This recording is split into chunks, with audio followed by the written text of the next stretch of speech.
እኛ ከቲፒኤልኤፍ ጋር በነበረው ግጭት ስንደራደርና ወደ እርቅ ስንገባ የፕሪቶሪያው ስምምነት ባለቤት አንኳር ተደራዳሪ እኮ አንዱ ጌታቸው ረዳ ነው።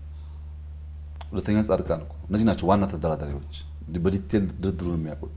ከነዚህ ሰዎች ጋር ተባብረን ይሰራል መታረቅ ብቻ አይደለም ተባብረን እኮ ይሰራን ነው። ሰላምም ማኛ የምንፈልገው ነገር ነው።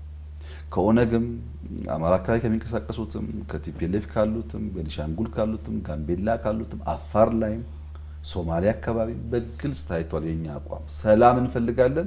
ሰላም ግን ዋጋ አለው። ያን ዋጋ ለመክፈልም ዝግጁ ነን።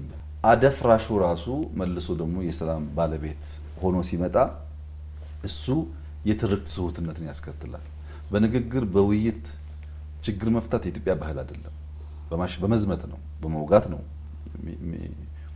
የሚታለፈው። ያ ይቅር አደገኛ ታሪክ ስለሆነ በንግግር እንፍታ ብለን እኮ ኢንክሉሲቭ ናሽናል ዲያሎግ ስንል ኢንክሉሲቭ ናሽናል ዲያሎግ የሚባል ነገር መንግስት ቀርቶ ኢትዮጵያ ውስጥ በተቃዋሚዎች እንኳን ፈራ ተባ ያሉ የሚያንሱት ጥያቄ እኮ ነው።